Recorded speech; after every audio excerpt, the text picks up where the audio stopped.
Bienvenue sur le Courrier du Cœur. Je suis Tina Carr, votre hôte, votre coach et confidente. Le Courrier du Cœur, c'est votre podcast pour mieux comprendre les relations interpersonnelles, les dynamiques amoureuses et les rapports entre hommes et femmes. Je parle ici de tout, sans tabou. C'est parti.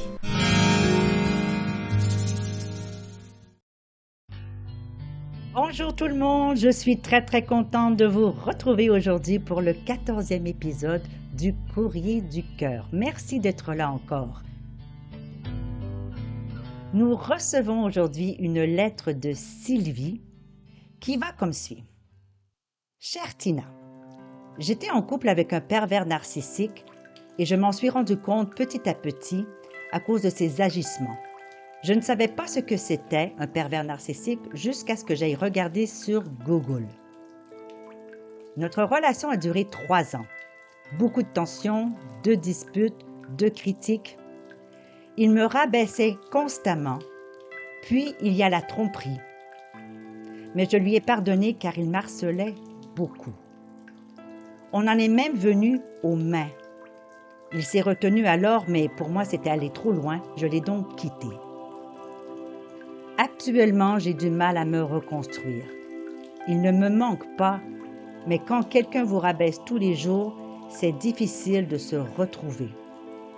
Je n'ai personne à qui en parler. Sylvie.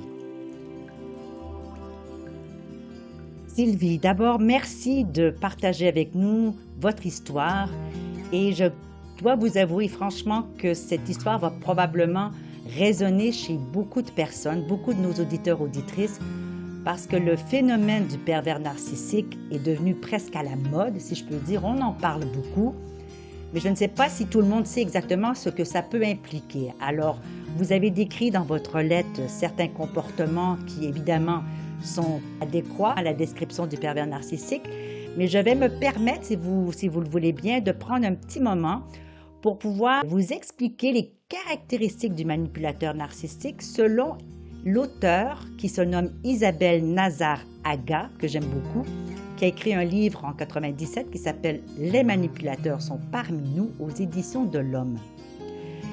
Cette liste-là, donc, qu'elle décrit, s'applique autant aux hommes qu'aux femmes. Alors, c'est quoi, évidemment, les caractéristiques d'un pervers narcissique? Eh bien, d'abord, ils veulent culpabiliser les autres au nom du lien familial, de l'amitié, de l'amour, de la conscience professionnelle. C'est-à-dire qu'il va toujours reporter la responsabilité sur les autres et il va démentir évidemment les siennes. Il ne sait pas très bien clairement demander ses besoins, ses sentiments ou nommer ses opinions. Il répond souvent de façon floue. Il change ses comportements, ses sentiments, ses opinions selon la situation ou les personnes.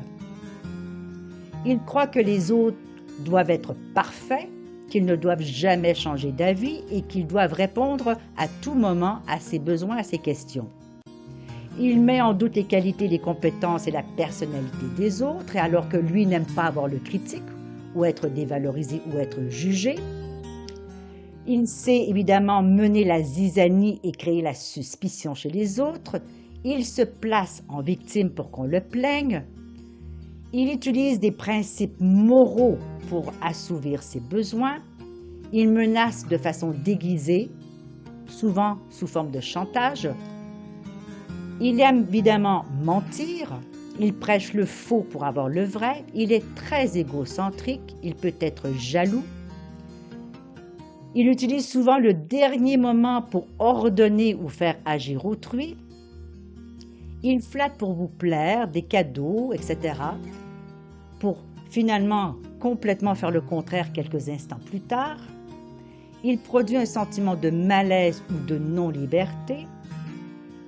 Il est parfaitement efficace pour atteindre ses propres objectifs, mais souvent au détriment des autres. Et il aime être validé constamment pour évidemment nourrir son ego. Vous me dites, chère Sylvie, avoir été victime de ces comportements, ce qui vous a obligé à quitter la relation. Et maintenant, qu'est-ce que vous pouvez faire? La reconstruction d'une personne qui a été victime d'un pervers narcissique n'est pas évidente du tout.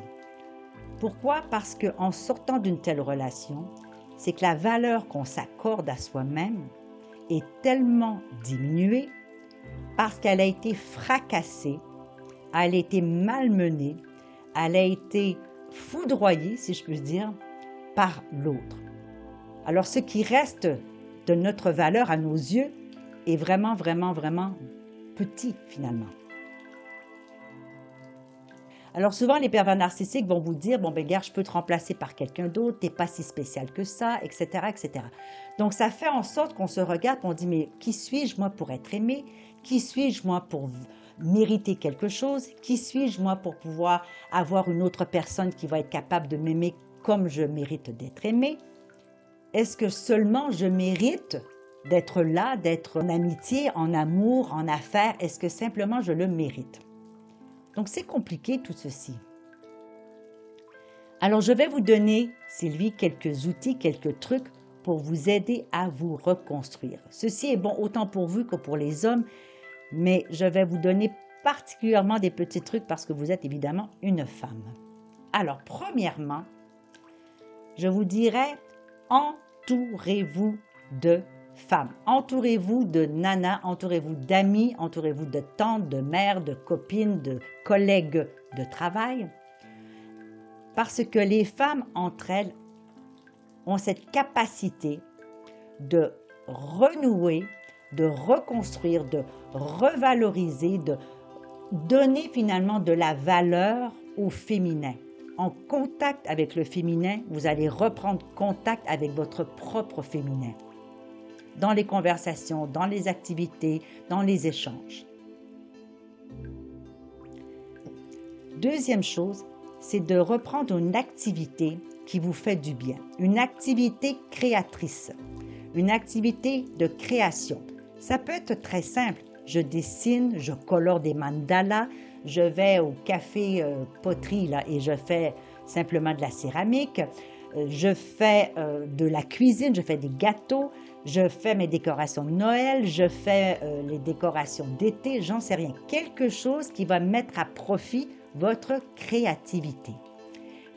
Donc, vous allez reprendre ce côté féminin en vous qui va vous donner de l'assurance, qui va vous donner une certaine joie. Troisième chose que je vous indiquerai, c'est de remettre votre corps en mouvement. Pourquoi remettre votre corps en mouvement? Parce que quand on met le corps en mouvement, premièrement, on continue à avoir ce corps agile, bien sûr, mais on fait monter le taux de testostérone et le taux de testostérone nous permet de nous affirmer davantage parce que c'est une hormone d'autorité, une hormone de force, une hormone de puissance, mais dans le bon sens du terme. Alors, est-ce que c'est aller prendre une marche, vous réinscrire au gym, de jouer au badminton, de faire du yoga devant la télévision et YouTube? Peu importe, de remettre votre corps en mouvement. Cinquième élément que je vous dirais, c'est de prendre un petit cahier et de développer sur une page toutes vos qualités. Qu'est-ce que vous avez que vous pouvez nourrir en vous et que vous pouvez aussi offrir aux autres? Est-ce que vous êtes une personne généreuse, une personne empathique, une personne à l'écoute des autres, une personne serviable? Qu'est-ce que vous avez comme qualité qui peut faire en sorte que vous pouvez vous appuyer là-dessus pour vous dire, ben regarde, moi je vaux quelque chose, j'ai ça en moi et je peux même le partager. Sixième élément, c'est de reprendre contact avec votre propre corps. Ce que je veux dire par là, c'est de reprendre contact avec votre corps dans sa sensualité, dans son érotisme. Mais faire cela en solo. C'est-à-dire de prendre un moment pour vous, soit dans la baignoire, soit dans votre lit, dans votre fauteuil le plus confortable, sous la couette, peu importe, pour pouvoir reconnecter avec la sensualité de votre peau, la sensualité de votre corps en entier, avec les caresses, avec peut-être des jouets, avec des plumes, de la soie, du satin, des glaçons, peu importe, pour pouvoir réveiller en vous la femme sensuelle. Je dis ça parce que parfois, même souvent, les femmes qui ont été blessées dans leurs émotions vont se refermer au niveau sensuel, vont se refermer au niveau érotique et vont abandonner toute une facette de leur féminité parce qu'elles ont été blessées. Il n'est pas très utile pour l'instant d'aller demander à quelqu'un de l'extérieur de vous procurer cet éveil sensuel parce que vous ne savez pas comment est-ce que vous allez recevoir ceci. Vous ne connaissez peut-être pas la personne encore suffisamment. Toutefois, avec vous-même, vous savez ce qui vous fait plaisir. Vous savez où vous allez vous reconnecter avec des sensations, avec un éveil, avec des petits buzz, avec des petites sursauts, avec des plaisirs. Et ça nourrit l'estime de soi. Ça nourrit le bonheur que vous avez avec vous-même. Il est dit qu'une femme devrait avoir normalement 3 orgasmes par semaine pour maintenir son niveau d'énergie créatrice. Je sais qu'il y en a beaucoup qui n'osent pas le faire en solo. Elles attendent après un conjoint ou un partenaire ou une partenaire. Mais qu'est-ce qu'il y en est de ce 3 minutes par jour, 10 minutes par jour qu'on ne s'accorde pas finalement et qui nous ferait vraiment, vraiment beaucoup de bien? Et dernière chose, je vous dirais, Sylvie, c'est que vous pourriez demander à votre entourage proche, soit votre meilleure amie, votre maman, votre sœur, votre meilleur collègue de travail, qu'est-ce qu'elles pensent de vous? Pourquoi elles aiment être en relation avec vous? Elles pourraient vous écrire un petit mot, bien moi j'aime être en relation avec toi, Sylvie, parce que blablabla, blablabla. Lorsqu'on a ces personnes qui nous accordent soudainement de l'attention, de la valeur, qu'ils écrivent sur papier ce qu'elles pensent de nous, eh bien, ça fait du bien. Ça nous permet de voir que la personne qui nous a maltraités n'avait absolument pas raison, que c'était son problème à lui ou à elle, alors que l'entourage qui nous nourrit de bienveillance, d'amour. Tous ces petits gestes, Sylvie, vont vous permettre, petit à petit, de vous reconstruire. Ce n'est pas tâche facile, j'en conviens, mais c'est une opportunité, c'est une occasion peut-être unique de reprendre justement, je répète encore ici, le pouvoir, le bâton de pouvoir, de reconnaître en vous ce qui vous convient, ce qui ne vous convient pas, de reconnaître vos qualités, de reconnaître vos besoins, vos désirs, et aussi de vous permettre d'identifier les limites où vous savez que vous n'avez plus le respect que vous méritez. C'est une occasion de mettre finalement sur papier ce que vous êtes et ce que vous êtes prête à offrir aux autres et ce que vous n'êtes pas prête à offrir aux autres, que vous voulez garder pour vous-même. Ça va vous permettre d'identifier exactement qui vous êtes, d'apporter la confiance en vous parce que vous savez ce que vous êtes capable de faire et ça va vous mettre une relation saine entre vous et les autres. C'est formidable. Finalement, la relation avec un pervers narcissique, c'est un cadeau empoisonné. Le cadeau, c'est d'avoir cette occasion de reprendre le contrôle de soi et de ne plus jamais permettre à quelqu'un d'autre d'empiéter sur notre valeur, de démolir nos émotions, de démolir notre confiance, de démolir finalement l'amour que nous avions mis dans la relation pour l'autre. Tranquillement, petit à petit, jour après jour, vous allez mettre les blocs de cette nouvelle personne découverte en vous, ou plutôt la personne endormie que vous vous apprêtez à découvrir et qui va vous permettre de vous épanouir dans une nouvelle façon d'approcher la relation aux autres et dans une nouvelle relation avec vous-même. Ne laissez plus jamais personne vous dire autre chose que vous êtes absolument magnifique.